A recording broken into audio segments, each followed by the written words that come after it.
Welcome to T-Sports Texas High School Football Special Edition.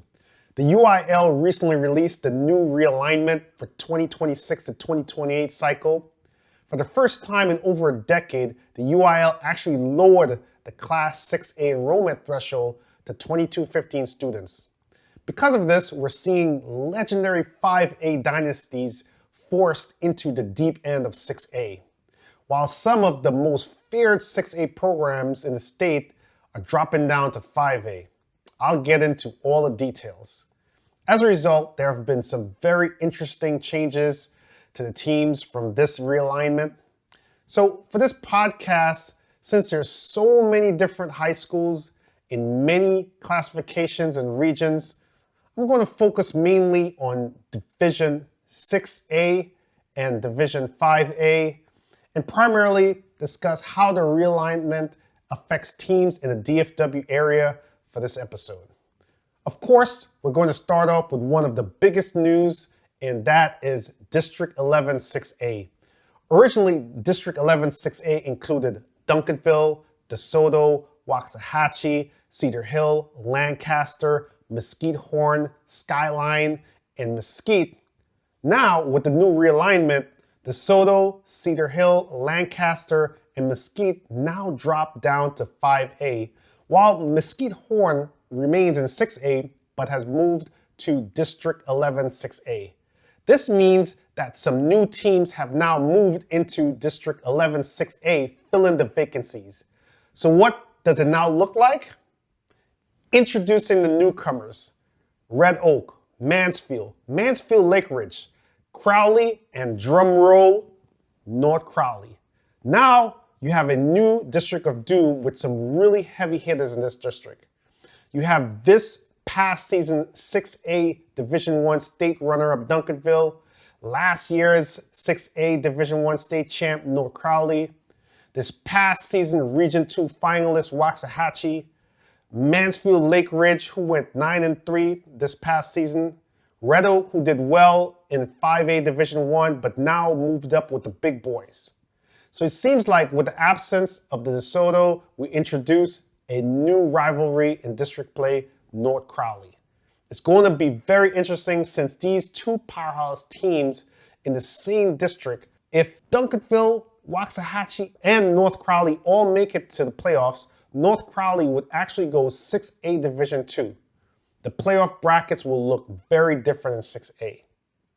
Moving along to the next big story, Aledo. Now officially in 6A, the Bearcats have finally outgrown the classification where they won a state record 12 championships. For years, Aledo has been the gold standard in 5A, but now they enter the 6A ranks as one of the smallest schools in the conference. They've been placed in District 3 6A, joining Arlington powerhouse schools like Martin and Bowie, along with Arlington High, Arlington Houston, Granbury, and Weatherford. With the introduction of Aledo in 6A, there's a scenario where Aledo could face North Crowley in the 6A Division II playoffs, which could be a huge semifinal matchup.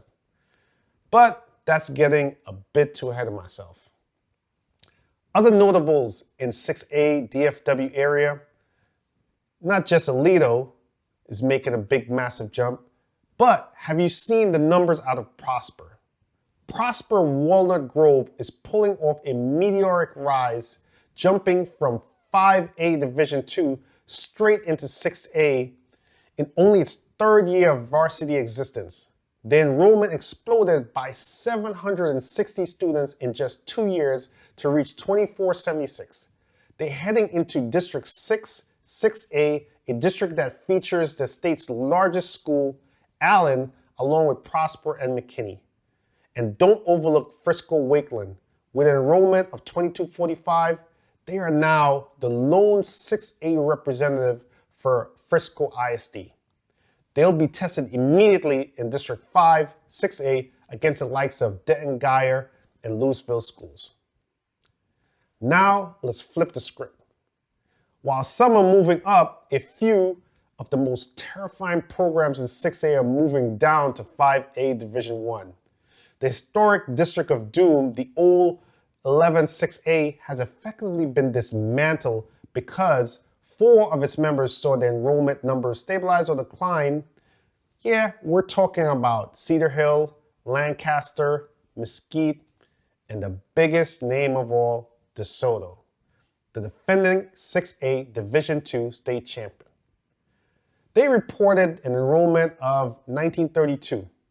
These 4 schools are projected to anchor District 8, 5A Division I, joining other heavy hitters like Mansfield Legacy, Mansfield Summit, and Midlothian.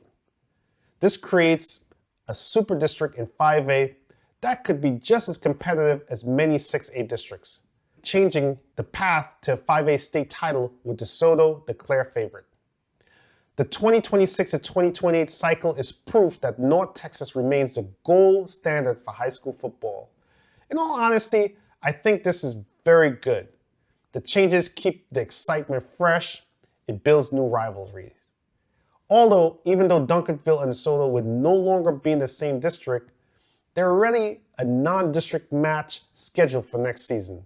I'm definitely looking forward to it. For the coaches, players, and fans of Texas high school football, the anticipation of next season with all the new matchups from the new realignment will bring a new level of excitement. I can't wait. This was just a quick snapshot. We can continue the discussion in the comment section. So thanks again for joining another episode of T-Sports Texas High School Football. Don't forget to like and subscribe.